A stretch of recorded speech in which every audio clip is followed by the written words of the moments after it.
Imagine waking up expecting an ordinary spring morning, only to realize that something in the air feels unsettled. The breeze is still, the light seems strange, and before long, the world begins slipping into darkness long before lunchtime.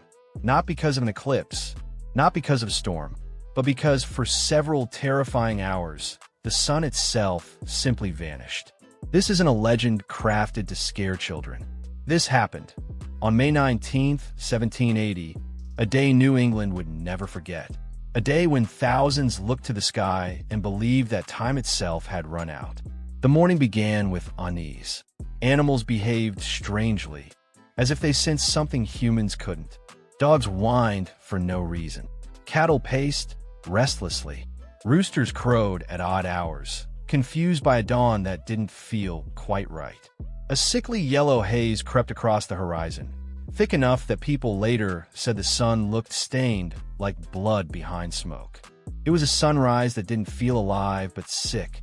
By mid-morning, the sky dimmed, not with the softness of a cloudy day, but with an eerie heaviness, as though the atmosphere itself were bruised. People stepped outside and found themselves squinting in dim, dusky light. Shadows blurred, colors dulled.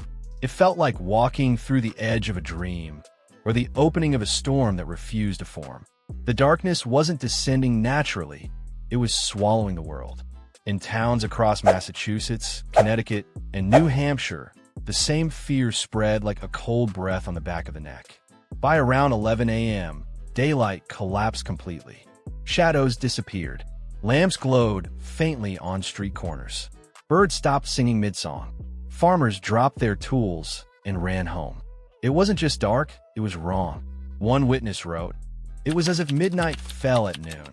Another claimed they could not read a word of their Bible unless they stood directly beside a candle. Churches filled instantly. Bells rang. Families huddled together, praying, weeping, trembling, convinced that judgment had arrived. In a deeply religious era, the meaning seemed obvious. The final day had come. People described soot drifting through the air like black snow. Chickens roost. Cattle returned to their barns. Nighttime insects began to chirp as if summoned. It was midday masquerading as midnight, and no one could explain it.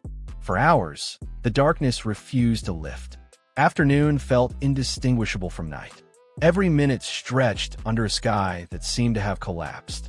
Only late in the afternoon did the blackness begin to loosen, not brighten, just soften at its edges. The world shifted from ink black to charcoal gray. People stepped outside cautiously, surprised to see their surroundings still existed. The sun hadn't simply emerged from behind clouds. It felt as though it had clawed its way back from chaos. The next morning brought a strange red sunrise, an unsettling reminder of the previous day's horror. But at least daylight had returned, and with it, the world felt whole again. Today, scientists believe that massive forest fires in Canada threw smoke high into the atmosphere, where it mixed with fog and cloud layers to create a rare and perfect storm of darkness. But in 1780, no one had the tools to understand that. All they knew was that, for a few dreadful hours, the sky died in the middle of the day. The New England Dark Day remains one of the most chilling and mysterious events in American history. A moment when daylight crumbled, the sun disappeared, and noon transformed into what felt like the apocalypse.